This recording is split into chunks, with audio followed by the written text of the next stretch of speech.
সুন্দরী, আমার জীবন থেকে তুমি চলে গেলে আধার নেমে এলো। কতদিন আমাকে ভুল বুঝে দূরে থাকবে? হে ভগবান, কিছু কর। ভগবান, কত স্বপ্ন ছিল সুন্দরীকে বিয়ে করে তেঁতুল গাছের মাথায় থাকবো, সেই স্বপ্ন আর আমার পূরণ হলো না। আমি তো এখন সব জায়গাতেই সুন্দরীকে দেখি, সব সময় মনে হয় সুন্দরী আমার পাশেই আছে, আমার সাথে হেঁটে চলেছে, আমার দিকে তাকিয়ে, আর আমি কথা বলছি সুন্দরী শুনছে। ইচ্ছে তো ছিল বৃষ্টিতে ভিজে রিলস বানাবো, এটা আমার কতদিনের স্বপ্ন ছিল। আমি তো গান টান সব ঠিক করে রেখেছিলাম যে সুন্দরীকে বিয়ে করেই ব্যাস প্রথম কাজই হচ্ছে রিলস বানা। এ क्या बोलती तू मेरे बारे में? ये क्या मैं बोलूं? अरे सुन, क्या आइडिया सोचा? अरे सुना ना, किसने रोका?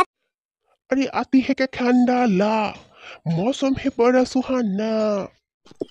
पर जाएंगे कैसे वहां? অনেক দূর তো, এত দূরে আমরা যাব কি করে?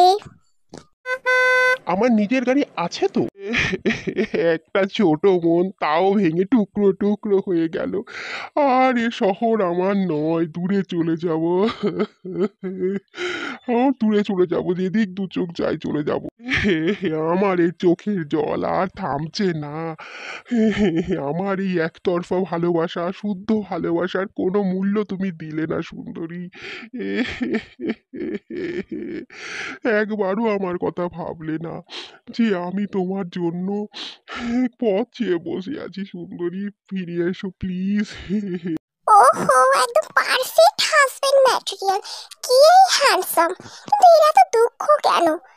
আমার তো একেই বিয়ে করতে ইচ্ছা করছে, কিন্তু তার আগে না এই ব্যাপারটা সব জানতে হবে, তারপরে একটু কান্নার অভিনয় করে সাথে বন্ধুত্ব করে নেওয়া।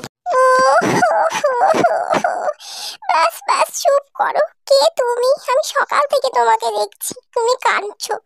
আমি আবার কারো দুঃখ সহ্য করতে পারি না। তোমার দুঃখ চাইলে আমার সাথে শেয়ার করতে পারো।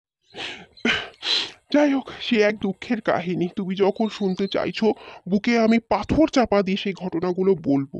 তবে হ্যাঁ, এটা একটা বলতে পারি, এতে কারোর কোনো দোষ নেই। যদি কারো দোষ থেকে থাকে সেটা আমার কপালের। আমি ভূত হয়ে ভালোবেসেছিলাম এক মানুষকে। এই ঘটনাটা শুরু হয়েছিল লিফট থেকে, যেখানে আমি সুন্দরীকে প্রথম দেখেছিলাম। আর প্রথম দেখেই সুন্দরীকে আমার প্রচণ্ড ভালো লেগে গেছিল। এই এই লিফট থেকেই সুন্দরী যাতায়াত করতো, অফিসে চাকরি করতো, প্রচণ্ড শিক্ষিত আর সুন্দরী মেয়ে। তারপর ভাবেছিলাম, স্বপ্ন দেখেছিলাম একটা গাড়ি কিনে আমি আর সুন্দরী লং ড্রাইভে যাব। অনেক স্বপ্ন দেখেছিলাম, কিন্তু আমি জানতাম সুন্দরী আমার এই ভূত রূপকে অ্যাকসেপ্ট করবে না। তাই আমি একটা এনআরআই রূপ নেই, কারণ সুন্দরী একটা এনআরআইয়ের সঙ্গে বিয়ে করে আমেরিকায় যেতে চেয়েছিল। তাই জন্য আমি চ্যাটিং করতে শুরু করি। ভাবি চ্যাটিং করতে করতেই একদিন ডেটিং করে সুন্দরীর সঙ্গে ব্যাপারটা পুরো সেটিং করে ফেলবো। সব ঠিকঠাক চলছিল। তারপর আমরা ডেটিংয়েও গেলাম, দেখা করলাম। কিন্তু তারপরেই হয়ে গেল একটা ভুল। সুন্দরী আমাকে বলেছিল একটা নির্জন জায়গায় যেতে। আসলে আমি তো ভূত, আমি নির্জন জায়গা ভাবতে বলতে যেটা ভেবেছিলাম সেটা হচ্ছে তেঁতুল গাছ কিংবা বাঁশ গাছ। আসলে না, সুন্দরী চেয়েছিল কোনো একটা এমন জায়গায় যেতে যেখানে আমি আর সুন্দরী থাকবো, আমরা আমাদের পার্সোনাল কথাবার্তা শেয়ার করব। সেটা বুঝতে না পেরে চলে এলাম আমি জঙ্গলে। আর সেখানেই ঘটলো বিপত্তি।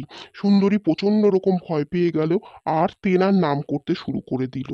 আমি সুন্দরীকে আটকানোর চেষ্টা করার আগেই সুন্দরী তার নাম করলো। আর তারপর যেটা হলো, তার নাম শুনে আমার হাত পা জ্বালা করতে করতে আমি হঠাৎ করে আমার ভূত রূপে ফিরে এলাম। আর আর কি, তখন যা হওয়ার তাই ঘটলো। ওহো, বাস এই ব্যাপার। আরে আমারও তো ইচ্ছে ছিল কত রিলস বানাবো, কিন্তু মরে গিয়ে এখানেই ঘুরে বেড়াচ্ছি। বেঁচে থাকতে কাউকে পাইনি রিলস বানানোর মতন।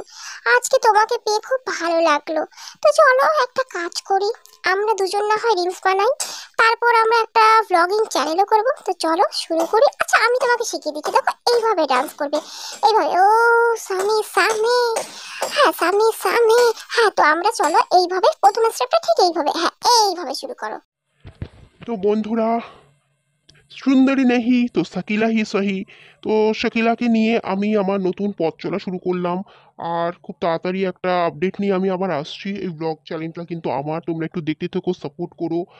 আর এইভাবে আমরা আমাদের পথ চলা শুরু করলাম, তোমাদেরকে পুরো কাহিনীটা তো বললাম। আর ব্লগটা যারা প্রথম থেকে দেখছো প্লিজ একটা লাইক কমেন্ট করো, নতুন হলে চ্যানেলটাকে সাবস্ক্রাইব করো। টাটা।